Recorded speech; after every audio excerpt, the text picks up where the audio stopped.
ಚಳ್ಳಕೆರೆ ವಿಧಾನಸಭಾ ಕ್ಷೇತ್ರದ ಮಾನ್ಯ ಶಾಸಕರು ಹಾಗೂ ಕರ್ನಾಟಕ ರಾಜ್ಯ ಸಣ್ಣ ಕೈಗಾರಿಕೆಗಳ ಅಭಿವೃದ್ಧಿ ನಿಗಮದ ಅಧ್ಯಕ್ಷರಾದ ಶ್ರೀ ಟಿ ರಘುಮೂರ್ತಿರವರು ಚಳ್ಳಕೆರೆ ನಗರದ ಶಾಸಕರ ಗೃಹ ಕಚೇರಿಯಲ್ಲಿ ಪರಶುರಾಂಪುರ ಹೋಬಳಿಯ ಮುಖಂಡರಾದ ಜಿಲ್ಲಾ ಪಂಚಾಯತ್ ಮಾಜಿ ಸದಸ್ಯರಾದ T Muthuraj, G N Nagaraj, Gosikere, M Shivarangappa, M Krishnamurthy, K Veerabhadrappa, T M Kumar, T N Koti ಗ್ರಾಮ ಪಂಚಾಯಿತಿ ಸದಸ್ಯರು, ಜಿ ತಿಪ್ಪೇಸ್ವಾಮಿ ಗ್ರಾಮ ಪಂಚಾಯಿತಿಯ ಸದಸ್ಯರು, ಕೆ ದೇವರಾಜ್, ಕರಡಪ್ಪ ಮಾಜಿ ತಾಲೂಕು ಪಂಚಾಯಿತಿ ಸದಸ್ಯರು, ಬೈಲಪ್ಪ ಮಾಜಿ ಗ್ರಾಮ ಪಂಚಾಯಿತಿ ಅಧ್ಯಕ್ಷರು, ಹನುಮಂತರಾಯಿ ಮಾಜಿ ಗ್ರಾಮ ಪಂಚಾಯಿತಿಯ ಅಧ್ಯಕ್ಷರು, N Shivanna, Anant, Thimmanna, BT Narasimhamurthy, Mallikarjun, N Nagaraj ಮತ್ತು ಅನೇಕ ಬೆಂಬಲಿಗರು ಜೆಡಿಎಸ್ ಪಕ್ಷವನ್ನು ತೊರೆದು ಕಾಂಗ್ರೆಸ್ ಪಕ್ಷದ ತತ್ವ ಸಿದ್ಧಾಂತಗಳನ್ನು ಮತ್ತು ಮಾನ್ಯ ಶಾಸಕರ ಕಾರ್ಯಗಳನ್ನು ಮೆಚ್ಚಿ ಮಾನ್ಯ ಶಾಸಕರ ಅಧ್ಯಕ್ಷತೆಯಲ್ಲಿ ಜೆಡಿಎಸ್ ಪಕ್ಷವನ್ನು ತೊರೆದು ಕಾಂಗ್ರೆಸ್ ಪಕ್ಷಕ್ಕೆ ಅಧಿಕೃತವಾಗಿ ಸೇರ್ಪಡೆಗೊಂಡರು.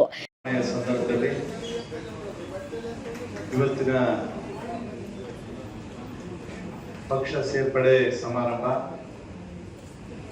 ಈ ಒಂದು ಸಮಾರಂಭದಲ್ಲಿ ಭಾಗವಹಿಸಿರ್ತಕ್ಕಂಥ ನಮ್ಮ ಬ್ಲಾಕ್ ಕಾಂಗ್ರೆಸ್ನ ಅಧ್ಯಕ್ಷರುಗಳಾದಂಥ ಸನ್ಮಾನ್ಯ ಶ್ರೀ ವೀರಭದ್ರಪ್ಪನವರೇ, ಶಶಿಧರ್ ಅವರೇ, ನಮ್ಮ ಪಕ್ಷದ ಮುಖಂಡರಾದಂಥ ಪ್ರಸನ್ನ ಕುಮಾರ್ ಅವರೇ, 2016ರ ಚುನಾವಣೆಯಲ್ಲಿ ಇಬ್ಬರು ಸಹೋದರ ರೀತಿಯಲ್ಲಿ ಸಹೋದರರಾಗಿ ಸ್ಪರ್ಧಿಸಿ ಅದರಲ್ಲಿ ನಮ್ಮ ಮುತ್ತುರಾಜ್ ಅವರು ಜಯಶೀಲರಾಗಿ ಜಿಲ್ಲಾ ಪಂಚಾಯತಿ ಸದಸ್ಯರಾಗ್ತಾರೆ. ಇನ್ನೊಬ್ರು ಅವರು ಸ್ಪರ್ಧೆ ಮಾಡಿದ ಪೂರ್ವದಲ್ಲಿ ಕೂಡ ಕಾಂಗ್ರೆಸ್ ಪಕ್ಷದ ಜೊತೆಗಿದ್ದು ಸೋತಿದ್ದನ್ನು ಯಾವುದೇ ರೀತಿಯಾದ ಬೇಜಾರಿಂದಲೇ ಒಂದು ಸೇವೆಯನ್ನ ಮಾಡ್ತಕ್ಕಂಥ ನಮ್ಮ ಶಂಕೇಶ್ ಅವರೇ, ಯಾವತ್ತೂ ಕೂಡ ಈಗ ನನ್ನ ಕಾರ್ಯಕ್ರಮಗಳು ಜೊತೆಗೆ ನಮ್ಮ ಕಾಂಗ್ರೆಸ್ ಪಕ್ಷದ ಕಾರ್ಯ ಸಾಧನೆಗಳು ಅದ್ರ ಬಗ್ಗೆ ಎಲ್ಲ ವೇದಿಕೆ ಮೇಲೆ ಇರ್ತಕ್ಕಂಥ ಎಲ್ಲರೂ ನಮ್ಮ ವೀರಭದ್ರಪ್ಪ, ಶಶಿಧರ್ ಅವರು, ಪ್ರಸನ್ನ ಕುಮಾರ್ ಅವರು, ಪ್ರಕಾಶ್ ಅವರು ಮಾತನಾಡಿ ಜೊತೆಗೆ ಇವತ್ತಿನ ಸೇರ್ಪಡೆ ಕಾರ್ಯಕ್ರಮದ ಬಗ್ಗೆ ಮುತ್ತುರಾಜ್ ಅವರು ಮತ್ತೆ ಚನ್ಕೇಶ್ವರ್ ಇಬ್ಬರು ಕೂಡ ಮಾತನಾಡಿದ್ದಾರೆ. ಈ ಒಂದು ವ್ಯವಸ್ಥೆ, ಈ ಪಕ್ಷ ಸೇರ್ಪಡೆಗಳು ಈ ರಾಜಕೀಯ ವ್ಯವಸ್ಥೆನಲ್ಲಿ ಸರ್ವೇ ಸಾಮಾನ್ಯ. ಹಾಗಾಗಿ ಇದು ಒಂದು ಸರ್ವೇ ಸಾಮಾನ್ಯ ಆದ್ರೂ ಇದೊಂದು ಅತಿ ಮಹತ್ವ. ಯಾಕಂದ್ರೆ ನಾನು ಬಹಳಷ್ಟು ಜನ ನಾವು ಪಕ್ಷಕ್ಕೆ ಸೇರ್ಪಡೆ ಮಾಡ್ಕೊಂಡಿದ್ವಿ. ನಾನು ಈಗಾಗಲೇ 3 ಬಾರಿ ಶಾಸಕನಾಗಿದ್ದೀನಿ ಕ್ಷೇತ್ರದಲ್ಲಿ. ನನ್ನ ಚುನಾವಣೆ 3 ಸಾರಿ ಮಾಡಿದ್ದೀನಿ. ಲೋಕಸಭೆ ಚುನಾವಣೆ ಈಗಾಗಲೇ ಇದು 3ನೇ ಚುನಾವಣೆ. ಜೊತೆಗೆ ತಾಲೂಕ್ ಪಂಚಾಯತಿ, ಜಿಲ್ಲಾ ಪಂಚಾಯತಿ ಚುನಾವಣೆ 2 ಬಾರಿ ಮಾಡಿದ್ದೀವಿ. ನಗರಸಭೆ ಚುನಾವಣೆಗಳನ್ನ 2 ಬಾರಿ ಮಾಡಿದ್ದೀವಿ. ಯಾವುದೇ ಸಂದರ್ಭದಲ್ಲಿ ಈ ಕ್ಷೇತ್ರದ ಮತದಾರರು ಕಾಂಗ್ರೆಸ್ ಪಕ್ಷವನ್ನ, ಅಭ್ಯರ್ಥಿಗಳು ಆ ಪಕ್ಷದಲ್ಲಿ ಕಡಿಮೆ ಇರ್ಬೋದು, ಜಾಸ್ತಿ ಇರ್ಬೋದು, ಒಟ್ಟಾರೆಯಾಗಿ ಕಾಂಗ್ರೆಸ್ ಪಕ್ಷವನ್ನ ಗೌರವಿಸಿದ್ದಾರೆ ಕ್ಷೇತ್ರದವರು. ನನ್ನನ್ನು 3 ಬಾರಿ ಶಾಸಕನಾಗಿ ಮಾಡಿದ್ದಾರೆ. ಆ ಸಂದರ್ಭದಲ್ಲಿ ಏನು ಪಕ್ಷ ಸೇರ್ಪಡೆ ಕಾರ್ಯಕ್ರಮ ಇರ್ತದೆ, ಬಹಳಷ್ಟು ಜನ ಬರ್ತಾರೆ, ಬಹಳಷ್ಟು ಜನ ಹೋಗ್ತಾರೆ. ಆದ್ರೆ ನನಗೆ ಅನಿಸುತ್ತೆ ಇವತ್ತು ಈ ಜಿಎನ್ ಕೋಟೆ ಪಂಚಾಯತಿ, ವಿಶೇಷವಾಗಿ ನಮ್ಮ ಮುತ್ತುರಾಜ್ ಅವರ ಕ್ಷೇತ್ರ, ಇಬ್ರು ಏನು ನಮ್ಮ ಪರಶುರಾಂಪುರ ಭಾಗದ ಜಿಲ್ಲಾ ಪಂಚಾಯತಿ ಕ್ಷೇತ್ರದಲ್ಲಿ ನಾನು 3ನೇ ಬಾರಿ ಶಾಸಕನಾದಂಥ ಸಂದರ್ಭದಲ್ಲಿ ಒಂದು ಲೋಕಸಭೆ ಚುನಾವಣೆ, ಇದು ನನ್ನ MLA ಚುನಾವಣೆ ಅಲ್ಲ, ಲೋಕಸಭೆ ಚುನಾವಣೆ, ಸನ್ಮಾನ್ಯ BN ಚಂದ್ರಪ್ಪ ಅವರ ಸ್ಪರ್ಧೆಯಲ್ಲಿ ಒಟ್ಟಾರೆಯಾಗಿ ಇಂಥ ಒಂದು ಸಂದರ್ಭದಲ್ಲಿ ಯಾವತ್ತೂ ಕೂಡ ಸೇರ್ಪಡೆ ಕಾರ್ಯಕ್ರಮ ಬಹಳಷ್ಟು ಶಾಂತ ರೀತಿಯಿಂದ, ಜೊತೆಗೆ ಜಿಲ್ಲಾ ಪಂಚಾಯತಿ ವ್ಯಾಪ್ತಿನಲ್ಲಿರ್ತಂಥ ಬಹುತೇಕ TN ಕೋಟೆ ಸೇರಿ ಬೇರೆ ಹಳ್ಳಿಗಳ ಕೆಲವರು ಬಂದಿದ್ದಾರೆ. ಇಲ್ಲಿನೂ ಕೂಡ TN ಕೋಟೆ ಪಂಚಾಯತಿಗೆ ಸೇರಿದಂಥ ಎಲ್ಲ ನಮ್ಮ ಮುಖಂಡರು, ಬೇರೆ ಬೇರೆ ಹುದ್ದೆ ಅಂತ ಮಾಜಿ ಗ್ರಾಮ ಪಂಚಾಯತ್ ಅಧ್ಯಕ್ಷರಿರ್ಬೋದು, ಮಾಜಿ ತಾಲೂಕ್ ಪಂಚಾಯತಿ ಸದಸ್ಯರಿರ್ಬೋದು, ಎಲ್ಲ ಬಹಳಷ್ಟು ಜನ ಇಲ್ಲಿ ಬಂದಿದ್ರ. ಹುಲಿಕುಟ್ಟೆ ಅವರು ಸೇರಿ ಬಿಟ್ರೆ ಇದ್ದಾರಲ್ಲ TN ಕೋಟೆ ಅವರ ಓಕೆ ಎಲ್ಲ ಬಂದಿದ್ರ. ಎಲ್ರಿಗೂ ಮೊಟ್ಟ ಮೊದಲನೇದಾಗಿ ನಮ್ಮ ಮುತ್ತುರಾಜ್ ಅವ್ರನ್ನ ನಿಮ್ಮನ್ನ ಸೇರಿಸಿ ನಿಮ್ಮ ಪಕ್ಷಕ್ಕೆ ನಾವು ಸುಸ್ವಾಗತವನ್ನ ಬಯಸ್ತೇವೆ. ಬ್ಯಾಟ್ ಹಾಕ್ಬಿಟ್ಟು ನೀವೆಲ್ಲ ಬಿಟ್ಬಿಟ್ಟು ನಾನಿಂದ ಹೋರಾಟ ಮಾಡ್ಬಿಟ್ಟೆ, ನನ್ನ ಪಕ್ಷ, ನನ್ನ ಅಭ್ಯರ್ಥಿ ಅಂತ ಹೇಳ್ಬಿಟ್ಟು ಹೊಡೆದಾಡೋ ಮಟ್ಟಕ್ಕೆ ಬಹಳ ಆವೇಶಕ್ಕೆ ಹೋಗಿ ಏನೋ ಮಾಡ್ಕೊಳ್ಳೋ ರೀತಿಗೆ ಹೋಗ್ಬಾರ್ದು. ಇದೆಲ್ಲ ನೀವು ಯಾವುದೇ ಇರಲಿ, ಇವಾಗೆಲ್ಲ ಯಾವುದೇ ಪಕ್ಷದವ್ರು ಇರಲಿ, ಹಾಗಾಗಿ ನಿಮ್ಮ ವೈಯಕ್ತಿಕ ಬದುಕು ಏನಾದರೂ ಅನಾಹುತಗಳಾಗದೆ ಪೊಲೀಸ್ ಸ್ಟೇಷನ್ ಹೋಗುವಂಥದ್ದು ನಿಮ್ಗೆ ಬೇರೆ ಬೇರೆ ರೀತಿಯಲ್ಲಿ ಆಗ್ಬಿಡ್ತದೆ. ಹಾಗಾಗಿ ರಾಜಕಾರಣದಲ್ಲಿ ಅದು ಬಹಳಷ್ಟು ದ್ವೇಷಗಳು ಇರ್ತದೆ. ಹಾಗಾಗಿ ನಮ್ಮ ಕ್ಷೇತ್ರದಲ್ಲಿ ನಾನು ಈಗಾಗಲೇ ನೋಡಿದೆ, ನೀವು ನನ್ನ ವಿರುದ್ಧ ಸಿಕ್ಕಿರೋಂಥ ಅಭ್ಯರ್ಥಿಗಳ ಜೊತೆ ನಾನು ಮಾತಾಡ್ತೀನಿ ಎಲ್ಲರ ಸಿಕ್ಕಿದಾಗ, ಚುನಾವಣಾ ಸಂದರ್ಭದಲ್ಲಿ ಎದುರಿಗೆ ಸಿಕ್ಕಿದ್ರು ಕೂಡ ನಾನು ಮಾತಾಡ್ತೀನಿ. ಹಾಗಾಗಿ ನೀವು ಆ ಥರ ದ್ವೇಷ ಭಾವನೆ ಬಿಟ್ಟು ನಿಮ್ಮ ಸೇವೆ ಏನು ಮಾಡಬೇಕು, ನಿಮ್ಮ ಸಾಧನೆ ಏನಿದೆ ಅದನ್ನು ಹೇಳಿ. ಒಟ್ಟಾರೆಯಾಗಿ ನನ್ನ 3 ಬಾರಿ ಈಗಾಗಲೇ 2ನೇ ಬಾರಿ ಮುಗಿಸಿ 11ನೇ ವರ್ಷದಲ್ಲಿದ್ದೀನಿ. ಸಾಕಷ್ಟು ಏನು ಮಾಡ್ಲಿಕ್ಕೆ ಸಾಧ್ಯ ಒಬ್ಬ ಶಾಸಕನಾಗಿ ಅದನ್ನು ಮಾಡಿದ್ದೀನಿ. ಯಾವುದೇ ಭಾಗದಲ್ಲಿ ಏನೇನು ಅನುಕೂಲತೆಗಳಿದೆ ನೋಡಿ, ನೀವು ಹೇಳ್ದಂಗೆ ತುಮೂರು ಭಾಗದಲ್ಲಿ ಚೆಕ್ ಡ್ಯಾಮ್ ಕಟ್ಟಕ್ಕೆ, ಬ್ಯಾರೇಜ್ ಕಟ್ಟಕ್ಕೆ ಜಾಗ ಇದೆಯಾ? ತುಮೂರು ಭಾಗಕ್ಕೆ ಏನು ಮಾಡ್ಬೋದಿತ್ತಪ್ಪ ಅಂದ್ರೆ, ನಾವು ಆ ಕುಡಿ ನೀರು ಯೋಜನೆ ಮಂಜೂರಾಯ್ತು, ಆ ಹೋಬಳಿನೂ ಸೇರ್ಬೇಕಂತ ಹೇಳಿ ಅದನ್ನ ಇದು ಮಾಡಿ ಅದನ್ನು ಸೇರಿಸಿ 6 ಪಂಚಾಯತಿಗಳಿಗೆ ಕುಡಿ ನೀರಿನ ಯೋಜನೆ ನಾವು ಸೇರಿಸೋದು. ಯಾಕಂದ್ರೆ ಅತ್ಯಂತ ಕಡಿಮೆ ಏನು ಮಲೆನಾಡು, ಅರೆ ಮಲೆನಾಡು ಅಂತೀವಿ, ಅದರಲ್ಲಿ 6 ಪಂಚಾಯತಿಗಳು ಯಾವತ್ತೂ ಇವಾಗ ಟ್ಯಾಂಕರ್ ನೀರು ಕೊಡಂತ ಪರಿಸ್ಥಿತಿ ಇದೆ. ಆದ್ರೆ ಅದನ್ನೆಲ್ಲ ಹೋಗುತ್ತೆ ಇನ್ನು ಕೇವಲ 2-3 ತಿಂಗಳಲ್ಲಿ ತುಂಗಭದ್ರಾ ನೀರಿನ ಯೋಜನೆ ಬರ್ತದೆ. ಇವೆಲ್ಲ ಸಾಧನೆಗಳಿದ್ದಂತದೆ. ಒಟ್ಟಾರೆಯಾಗಿ ನಿಮ್ಗೆ ಹೇಳೋದಿಷ್ಟೇ, ನೀವು ಯಾರೆಲ್ಲ ಬಂದಿದ್ದೀರಿ, ಮುತ್ತುರಾಜ್ ಅವರು, ನಮ್ಮ ಚನ್ಕೇಶ್ ಅವರು, ಅವ್ರು ಯಾವ ರೀತಿಯಾಗಿ ಸಹೋದರರಾಗಿರ್ತಾರೆ, ನೀವು ಅದೇ ರೀತಿಯಾಗಿರ್ರಿ. ಸಂದರ್ಭ ಬಂದಂತ ಸಂದರ್ಭ ನಾವೆಲ್ಲ ಕೂಡಿ ಆ ಕಾರ್ಯಕರ್ತರು ನೀವು ಎಲ್ಲ ಅಣ್ಣ ತಮ್ಮಗಳಾಗಿರ್ರಿ, ಇದ್ದು ಕೆಲಸ ಮಾಡೋಣ. ಒಟ್ಟಾರೆಯಾಗಿ ನಾನು ಈಗಾಗಲೇ ಹೇಳಿದ್ದೀನಿ, ನಿಮ್ಮ ಭಾಗಕ್ಕೆ ಏನು ವೇದಾವತಿ ನದಿಗೆ ನೀರು ಕೊಟ್ಟಿರ್ಬೋದು, ಬ್ಯಾರೇಜ್ ಕಟ್ಟಿರ್ಬೋದು, ಅತ್ಯಂತ ಮುಖ್ಯವಾದ ಒಂದು ಕೆಲಸ. ನಾನು ಆಗ್ಲೇ ಘೋಷಣೆ ಮಾಡ್ಬಿಟ್ಟಿದ್ದೀನಿ.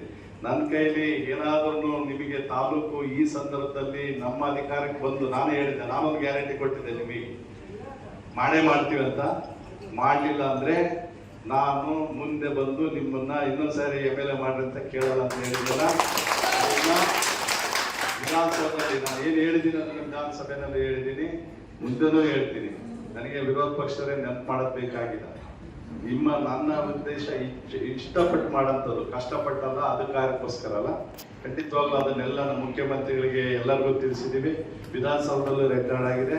ಖಂಡಿತವಾಗ್ಲೂ ನಾವೆಲ್ಲ ಅದನ್ನು ಮಾಡಿ ಆ ಭಾಗದ ಜನರಿಗೆ ಏನು ಗಡಿ ಪ್ರದೇಶದ ಭಾಗ ಇದೆ ಅದಕ್ಕೆ ಖಂಡಿತವಾಗ್ಲೂ ನ್ಯಾಯ ಸಿಗ್ಬೇಕಂತ ಎಲ್ಲರಿಗೂ ಮನವಿ ಮಾಡಿಕೊಟ್ಟಿದ್ದೀವಿ.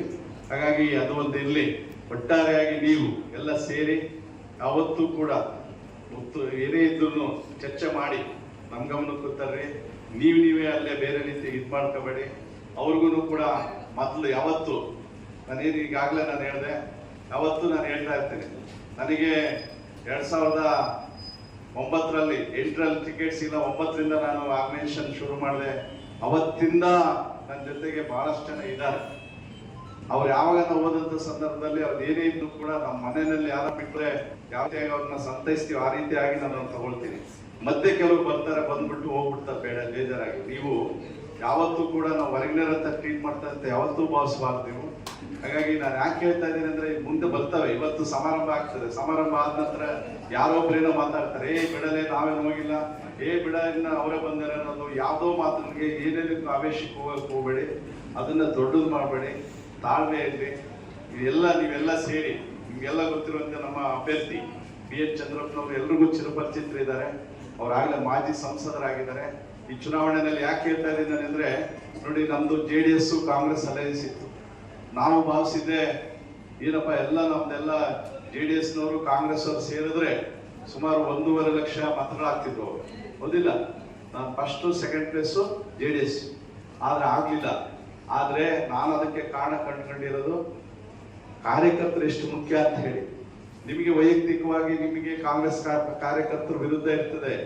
ಅಲ್ಲಿ ಮೋದಿ ಇರಲ್ಲ, ಅಲ್ಲ ಸಿದ್ದರಾಮಯ್ಯ ಅವರು ಇರಲ್ಲ, ಕುಮಾರಸ್ವಾಮಿ ಅವರು ಇರಲ್ಲ, ಯಡಿಯೂರಪ್ಪ ಇರಲ್ಲ. ನಿಮ್ಮ ಉದ್ದೇಶ ಏನು, ಈ ಬೂತ್ ಅಲ್ಲಿ ನಾನು ಓಟ್ ಜಾಸ್ತಿ ಕೊಡ್ಸ್ಬೇಕಂತ. ಕಾಂಗ್ರೆಸ್ಗೆ ನೀವು ಎಲ್ಲ ಹೋರಾಟ ಮಾಡ್ಕೊಂಡ್ ಬಂದಿರ್ತೀರಿ, ಕೆಲವರು ಕಾಂಗ್ರೆಸ್ JDS, ಅಲ್ಲಿ ನಿಮ್ಮ ಯುದ್ಧ. ಹಾಗಾಗಿ ನೀವು ಬಹಳಷ್ಟು ಪ್ರಮುಖರಾಗ್ತೀರಿ ಬೂತ್ಗಳಲ್ಲಿ.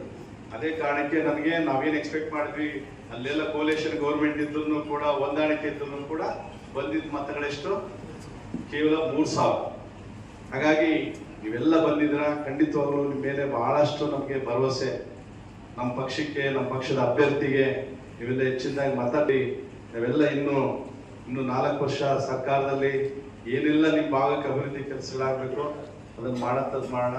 ಮುಖ್ಯವಾಗಿ ತಾಲೂಕು ಇರ್ಬೋದು, ಬೇರೆ ಯಾವುದೇ ಇರ್ಬೋದು, ಯಾವುದೇ ಸಂದರ್ಭದಲ್ಲಿ ಇವೆಲ್ಲ ಹೊಂದ್ಕೊಂಡು ನಾವೆಲ್ಲರೂ ಕೆಲಸ ಮಾಡೋಣ ಅಂತ ಹೇಳ್ತಾ, ಇನ್ನೊಮ್ಮೆ ಮುತ್ತುರಾಜ್ ಅವರಿಗೆ ನಾನು ಮತ್ತು ನಿಮ್ಮ ಎಲ್ಲ ತಂಡದವರಿಗೆ ಭಾಳಷ್ಟು ಸ್ವಾಗತವನ್ನು ಬಯಸ್ತಾ, ನಮ್ಮ ಚನ್ಕೇಶ್ ಅವರು, ನಮ್ಮ ಎಲ್ಲ ಮುಖಂಡರು ಅವರು ಕೂಡ ನಿಮ್ಮನ್ನ ಇಲ್ಲೆಲ್ಲನ ಬೇರೆ ಕಾರ್ಯಕ್ರಮ ಜರುಗಿದೆ ಇಲ್ಲ ಬಟ್ ನೋಡ್ರಿ, ಅವರು ಅಲ್ಲಿದ್ದಾರೆ, ಇಲ್ಲಿ ಕೆಲವರು ಒಳಗೆ ಕೂತಿದ್ದಾರೆ, ಅವರು ನಿಮ್ಮನ್ನ ಸ್ವಾಗತ ಮಾಡಿದ್ದಾರೆ. ನೀವೆಲ್ಲ ಅಣ್ಣ ತಮ್ಮರಾಗಿ ಈ ಒಂದು ಯಾವುದೇ ಪ್ರದೇಶದಲ್ಲಿ ಇರೋದು ಮಾದರಿಯಾದ ಒಂದು ಪಕ್ಷ ಸೇರ್ಪಡೆ ಕಾರ್ಯಕ್ರಮ ಅಂತ ಭಾವಿಸ್ತೀನಿ. ಮಾದರಿಯಾದ ಪಕ್ಷ ಸೇರ್ಪಡೆ ಕಾರ್ಯಕ್ರಮ. ಹಾಗಾಗಿ ಕೆಲವರೆಲ್ಲ ಹುನರ್ ಹಾಕ್ಸ್ಕೊಂಡು ಮತ್ತೆ ಸಮಾಧಾನ ಮಾಡ್ತಾರೆ. ನಮ್ದು ಹಂಗಲ್ಲ, ನಿಮ್ಗೇನು ಹೇಳಿದ್ವಿ, ನಮ್ಮ ಜನಗಳು ನಮ್ಮನ್ನು ಕೂಡ ನಿಮ್ಮನ್ನು ಒಪ್ಪಿ ನಿಮ್ಮನ್ನೆಲ್ಲ ಕರ್ಕೊಳ್ಳೋಂಥ ವಾತಾವರಣ ಸೃಷ್ಟಿ ಆದ್ಮೇಲೆ ನೀವು ಬರ್ರಂತಪ್ಪ ಅಂತ ಹೇಳಿದ್ವಿ. ನಾವು ಮೋದಿಸದ್ ಬಂತು ಹೇಳಿದ್ವಿಲ್ರಿ ಮುತ್ತುರಾಜು, ಏನಪ್ಪ ನಾವ್ ಯಾವ್ದೇ ರೀತಿನಲ್ಲಿ ಏನಪ್ಪ ಬಂದ್ವಿ, ಮತ್ತೆ ಇವ್ರು ಟೈಮ್ ತಗೊಳ್ಳಲ್ಲ ಅಂತ ನಿಮ್ಗೆ ಕಾಲೋನಿಯವರು ಬಂದಿದ್ದಾರೆ ಅಂತ ಹೇಳಿದ್ದಾರೆ. ಇರ್ಲಿ, ಈಗ ನಾನು ಮಾತು ಮುಗಿದ ನಂತರ ನಿಮ್ಮನ್ನ ಎಲ್ಲ ಪಕ್ಷ ಸೇರ್ಪಡೆ ಕಾರ್ಯಕ್ರಮ ಏನು ಯಾವ್ದಿದೆ ನಮ್ಮ ಕಾಂಗ್ರೆಸ್ ಪಕ್ಷದ ಇದನ್ನ ಹಾಕಿ ನಿಮ್ಮನ್ನ ಸ್ವಾಗತ ಮಾಡ್ತೀವಿ. ಒಟ್ಟಾರೆಯಾಗಿ ಈಗಾಗಲೇ ಇಬ್ರು ನನಗೆ ಯಾವತ್ತು ನಾನು 2008ರಲ್ಲಿ ಟಿಕೆಟ್ ಅನ್ನು ಬಯಸಿದೆ, ಅವತ್ತಿಂದನೂ ನನ್ನ ಟಿಕೆಟ್ ಸಿಗಲಿಲ್ಲ. ಆದರೆ ಅವತ್ತಿಂದನೂ ನಾನು ಚಳ್ಳಕೆರೆ ಕ್ಷೇತ್ರದಲ್ಲಿ ಸಂಚಾರ ಮಾಡಿ ನಮ್ಮ ಕಾಂಗ್ರೆಸ್ ಪಕ್ಷವನ್ನು ಕಟ್ಟಂತ ಸಂದರ್ಭದಲ್ಲಿ ಬಹುಶಃ ಇಬ್ಬರು ಪಕ್ಷ, ಅದರಲ್ಲಿ ನಮ್ಮ ಚನ್ಕೇಶ್, ನಾನು ಯಾವತ್ತು ಇಲ್ಲಿ ಕಾಲಿಟ್ಟೆ ಈ ಕ್ಷೇತ್ರಕ್ಕೆ, ಯಾವತ್ತು ಪರಶುರಾಮಪುರ ಸರ್ಕಲ್ಗೆ ಕಾಲಿಟ್ಟೆ, ಅವತ್ತಿಂದನೂ ಕೂಡ ಇವತ್ತಿನವರೆಗೂ ಅವರಿದ್ದಾರೆ. ಅದೇ ರೀತಿಯಾಗಿ ಮುತ್ತುರಾಜ್ ಅವರು ಪರಿಚಯ ಇದ್ರು, ಅವರು JDS ಇಂದ ಟಿಕೆಟ್ ಅನ್ನು ಬಯಸಿ ಅಲ್ಲಿ ಅವರಿದ್ದಾರೆ.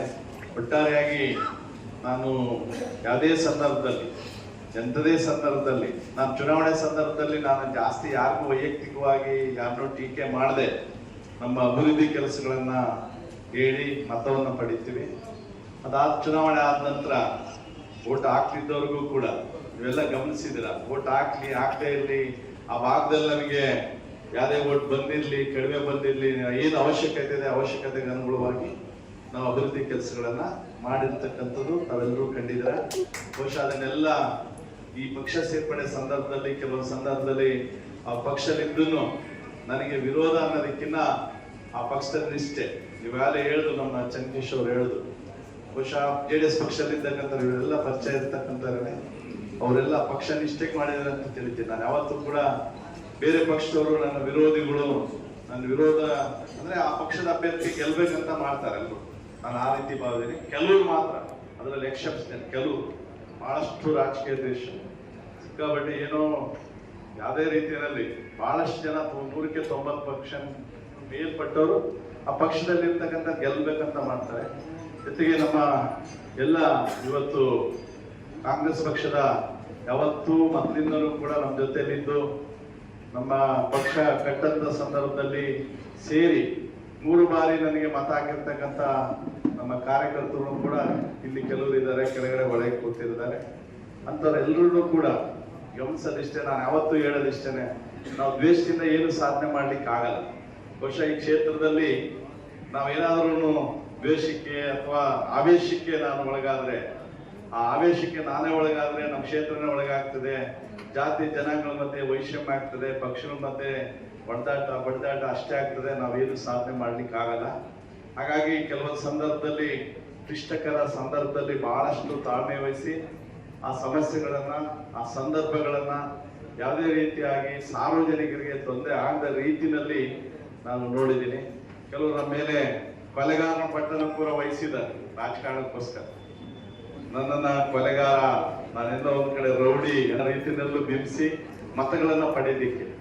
ಆದ್ರೆ ನಾನು ಯಾರು ವಿಚಲಿತನ ಆಗಿಲ್ಲ. ನಾನು ಬಹುಶಃ ಬೇರೆ ಯಾವುದೇ ಸನ್ನಿವೇಶದಲ್ಲಿ ಜಾತಿ ವೈಷಮ್ಯಗಳನ್ನ ತರಂತ ಸಂದರ್ಭದಲ್ಲಿ, ಆ ಸಂದರ್ಭದಲ್ಲೂ ಕೂಡ ಆ ಒಂದು ವಿಷಯದಲ್ಲಿ ಜಾತಿ ಜನಾಂಗದ ದ್ವೇಷಗಳು ಬರದೆ ರಾಜಕೀಯ ಪಕ್ಷಗಳ ಮಧ್ಯೆ ಆಗಿದೆ ಅನ್ನೋ ರೀತಿಯಲ್ಲಿ ಹೇಳ್ತಾ ನಾವು ಆ ಸಂದರ್ಭಗಳನ್ನ ನಿಭಾಯಿಸಿದ್ವಿ. ಬಹುಶಃ ಏನಿರ್ತಕ್ಕಂಥ ಇವತ್ತು ಮುತ್ತುರಾಜನ ಜೊತೆ ಬಂದಿರ್ತಕ್ಕಂಥ ಎಲ್ಲ ನಿಮ್ಮ ಮುಖಂಡರುಗಳು ಏನಿದ್ದೀರಿ ನೀವೆಲ್ಲ ಅಣ್ಣ ತಮ್ಮರಂತ ಯಾವ ರೀತಿಯಾಗಿ ನಮ್ಮ ಕೇಶವ್ ಅವರು ಮುತ್ತುರಾಜ್ ಅವರು ಅವ್ರ ಸಹೋದರರಾಗಿದ್ದೀರಾ ನೀವೆಲ್ಲರೂ ಕೂಡ ನೀವೇನಿದ್ದೀರಾ ಬಹುಶಃ ನಿಮ್ಮಲ್ಲಿ ಗ್ರಾಮ ಪಂಚಾಯತಿ ಚುನಾವಣೆ ಸಂದರ್ಭದಲ್ಲಿ ಇರ್ಬೋದು, ತಾಲೂಕ್ ಪಂಚಾಯತಿ, ಜಿಲ್ಲಾ ಪಂಚಾಯತಿ ಚುನಾವಣೆಗಳಿರ್ಬೋದು, MLA ಚುನಾವಣೆಗಳಲ್ಲಿ ಇರ್ಬೋದು, ನಿಮ್ಗೆ ಪಕ್ಷಕ್ಕೋಸ್ಕರ ನೀವು ಹೊಡೆದಾಡಿರ್ತೀರ, ಅವ್ರ ಬಹುಶಃ ದ್ವೇಷ ಮಾಡಿರ್ತೀರ, ಎಲ್ಲೊಂದ್ ಕಡೆಗೆ ನಮ್ಮ ಬೂತಲ್ಲಿ ಜಾಸ್ತಿ ವೋಟ್ ಬರ್ಬೇಕನ್ನೋ ರೀತಿಯಲ್ಲಿ ಮಾಡಿರ್ತೀರ. ಆದ್ರೆ ಆ ದ್ವೇಷಗಳನ್ನ ಅಂಗೀಕರಿಸಿ ಅವರಾಗ್ಲಿ ನಮ್ಗೇನು ಮನೆಗಳಿಗೆ ಬಂದಂತ ಅತಿಥಿಗಳನ್ನ ಯಾವ ರೀತಿಯಾಗಿ ನಾವು ನೋಡ್ತೀವಿ ಆ ರೀತಿಯಾಗಿ ನೀವು ಅದೇ ರೀತಿಯಾಗಿ ಯಾವ್ದೋ ಸಂದರ್ಭದಲ್ಲಿ ಯಾವ್ದೋ ಕೆಲಸ ಆಗಿಲ್ಲ ಇವರೆಲ್ಲ ನಮ್ಮನ್ನ ಬೇರೆ ರೀತಿಯಲ್ಲಿ ನೋಡ್ತಾರಂತ ಭಾವನೆಯಿಂದ ಬಿಡ್ಬೇಕು ನೀವು. ಅವರು ಅಷ್ಟೇ ಇವ್ರಿಲ್ಲಪ್ಪ ಇವ್ರು ಬಂದು ತಗೊಂಡ್ರು ಅಂತವರಲ್ಲ.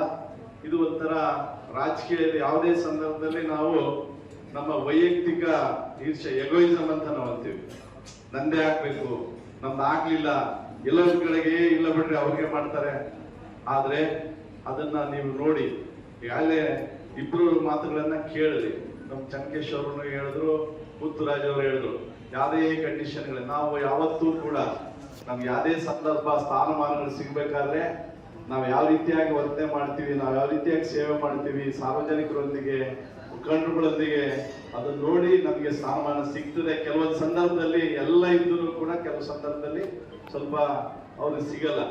ಆದ್ರೆ ಆವೇಶಭರಿತವಾಗಿ ಬಹುಶಃ ನಾನೇನಾದ್ರೂ ಹಂಗೆ ಬಹಳ ಆವೇಶವಾಗಿ ನನಗೇನೇ ಸಿಗ್ಲಿಲ್ಲ, 2008 ನಾನು ಟಿಕೆಟ್ ಕೇಳಿದೆ ಸಿಗ್ಲಿಲ್ಲ ಅಂತ ಹೇಳ್ಬಿಟ್ಟು ಯಾವ್ದೋ ಒಂದು ಪಕ್ಷಕ್ಕೋ ಏನೋ ಮಾಡ್ಕೊಂಡು ಏನೋ ಮಾಡ್ಬಿಟ್ಟಿದ್ರು ಆಸ್ತರು ಹತ್ರವಾಗಿ ನಾನು ಖಂಡಿತವಾಗಿ 3 ಬಾರಿ ಶಾಸಕರ 1 ಬಾರಿ ಶಾಸಕನು ಆಗ್ತಿದ್ದಿಲ್ಲ. ಆ ತಾಳ್ಮೆ ಬಹಳಷ್ಟು ಇರಬೇಕು. ಜೊತೆಗೆ 2019ರಲ್ಲಿ ನಾನು ಕೋಲೇಷನ್ ಗೌರ್ಮೆಂಟ್ ನಿಮಗೆಲ್ಲ ಗೊತ್ತಿದೆ, ಆಪರೇಷನ್ ಕಮಲ ಯಾವ ರೀತಿಯಾಗಾಯ್ತು, ಶಾಸಕರಿಗೆ ಏನೆಲ್ಲ ಆಮಿಷಗಳಿತ್ತು, ನಾನು ಕೂಡ ಸಚಿವನಾಗ್ಬೇಕಂತ ಹೇಳಿ ಆತರ ಪಟ್ಟಿದ್ರೆ ಬಹುಶಃ ನನಗೆ ಅಂತ ಅಡ್ಡದಾರಿ ಹಿಡಿಯಂತ ಸಂದರ್ಭ ಇಲ್ಲ.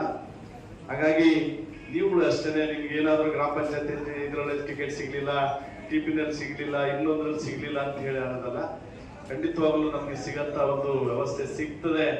ಯಾರು ತಾಳ್ಮೆಯಿಂದ ಇರ್ತಾರೆ ಅವರು ಖಂಡಿತವಾಗ್ಲೂ ಆ ತಾಳ್ಮೆನೆ ಗೆಲ್ಲದು. ಯಾವುದೇ ಸಂದರ್ಭದಲ್ಲಿ ಇರ್ಬೋದು, ಯಾವುದೇ ಸಂದರ್ಭದಲ್ಲಿ ಏನೇ ಇದಾದ್ರೂ ನಾವು ನಿರೀಕ್ಷೆ ಆಗ್ಲಿಲ್ಲ ಅಂದ ತಕ್ಷಣ ನಾವು ಅದು ಬೇಜಾರು ತಿಳ್ಕೊಂಡು ಬೇರೆ ಆಕ್ಷನ್ ತಗೋಬಾರ್ದು.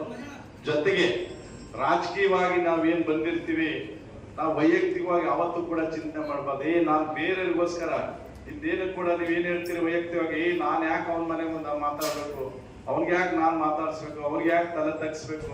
ಕೆಲವೊಂದು ಸಂದರ್ಭದಲ್ಲಿ ಸಾರ್ವಜನಿಕರಿಗೆ ಉಪಯೋಗ ಆಗಂತ ಕೆಲಸ ಸಂದರ್ಭ ಇದ್ರೆ ಆ ಸಂದರ್ಭದಲ್ಲಿ ನಾವು ವೈಯಕ್ತಿಕವಾಗಿ ನಮ್ಮ ವ್ಯಕ್ತಿತ್ವ ಅನ್ನೋದಕ್ಕಿಂತ ಆ ಸಹಾಯ ಮಾಡ್ಬೇಕನ್ನೋ ದೃಷ್ಟಿಯಿಂದ